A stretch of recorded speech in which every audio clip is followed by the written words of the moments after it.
He was Dr. Dalvi, and hence I shifted to cycling.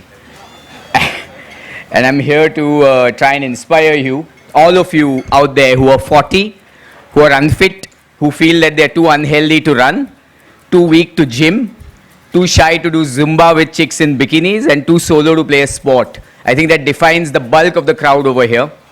I think you should get ready to get cycloned, because your moment on wheels has just arrived, and once you get on the cycle, you'll quietly move into the happy zone without people knowing. It's amazing how a pair of wheels gives you wings to fly. You just put her between your legs, mount her, and ride her. She's not going to complain. She's only going to give you pleasure. It's one of those few pleasuresome activities, despite the endurance, doesn't complain back. And there's no performance pressure either. There's so many benefits of cycling. There's calorie burning, there's muscle building, there's endurance building. Eventually, I don't ride a bike to add days to my life. It's not about fitness, but it's about enjoyment. I ride a bike to add life to my days. It is a calorie burning exercise, and it is a muscle building exercise also. So if you see those calves, the one on the left is my calf with the tattoo, and eventually I should get there. If you ride long, you ride strong. It's a low impact exercise. So to be more serious about it, there is a point in time when I'm going to stop running, because running is going to take its toll on my system. My knees are going to give way, my spine is going to give way, but cycling is an absolute beauty because there is no impact. It saves your knees, it saves your back. You can do it. It's a retirement sport. It can be done solo. If you think of the most pleasurable solo activity, cycling is one better than that. It is weatherproof. You can do it in rains, you can do it in shine, and over there, I was riding in the rains in Manali, and here we're riding in absolute scorching weather on the way to Nasik. It is age-proof. If you see my two gods of cycling, or two gurus who led me into this sport, you can recognize both of them, very eminent orthopedic surgeons. Both have a lot of gray, and one of them has very little hair. And like the old cyclist says, that I may be an old man, but once I'm on a cycle, I'm a really young guy. And it is equally true that bicycles are almost as good as guitars to meet girls. Maybe not as good as spine surgery, but it's almost as good as everything else. Cycling is stylish. The people that you meet in your walks, from different walks of life when you cycle, it's like going in a business class compartment. You only hang out with the elite crowd. And all these guys here have made a niche mark in what they do. They're CEOs, they're top doctors, there are guys who run startups. There are some great guys out there. Cycling is an adventure. Cycling can take you to places which you have never dreamt of. It can get you to surmount challenges that you never thought about, and we'll see a few of those. That is a picture when I was on top of the Tanglangla Pass, which is 17,500 feet above sea level. Imagine cycling up there, because the first time I went by car, I was throwing up all over. So it was an adventure. Look at this fun adventure that I had climbing Ooty. I was cycling up Ooty on the world famous Kalahati, which is an uncharted territory in terms of steepness. And after my first few hairpins, I saw a sign that says, ambulance, for free ambulance service, call this number. So it suggested that by now you should need an ambulance. And after my 36th bend, it says, free mortuary van, call this number. Serious. So I documented it and put it up there.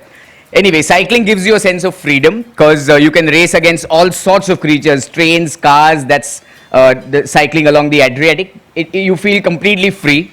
And just like they say, you can't buy happiness, but you can buy a bike. And that's pretty close to it. Cycling makes friends. And the best friends are made when you're mounted on a saddle and undergoing the same hardship as your colleague is. You can never go wrong with a cyclist. You can go wrong with a business colleague. You can go wrong with a wife. You can never go wrong with a cyclist. Cycling is a lot of fun. It's a lot of fun. So you do it really for the fun of it rather than for the endurance of it. It is fulfilling. Now that's the video of me finishing the Kalahati, and when you're on top of it, when you've achieved what you want, no vertebral artery injury on earth will scare you, because you've just done something that was outlandish, that no one else has been able to do, that the next time you've done something crazy in your surgery, you've been there and done that. No, don't worry. So can you think of one endurance activity that is truly pleasurable? If it's sex on your mind, then cycle is one better than that. The apprehension is very clear. All of you must think that मेरे को तो करना है लेकिन कैसे करूं? ये तो बंदा कर रहा है. How do I start? And that's a very true, apprehension. If you're 40 and unfit, there can't be a better option. So think about it.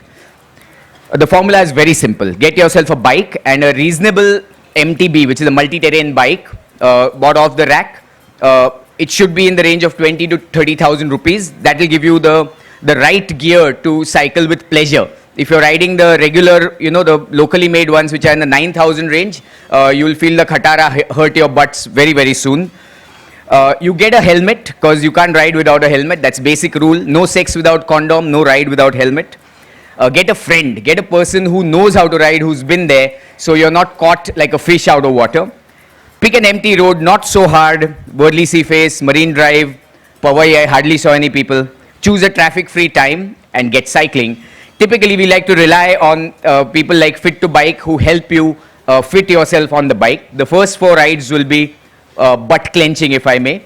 The quads will also hurt, but the sense of freedom it gives you is much more. And then get in add-ons that will keep you going. Ride hard, ride long, ride for leisure if you wish.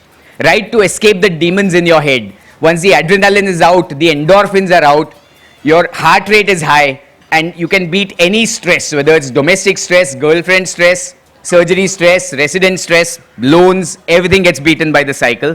You ride into the zone of comfort. Cycle into a meditative state. And finally, cyclists see a considerable more of beauty in the world than other folks. And the things that I've been able to do, I started with the Bombay Panvel ride, which was a 100K ride. I didn't know what I was getting into. I soon backed it up with a Bombay Nasik ride. Manish was with me, and it was quite a butt clencher, like I said.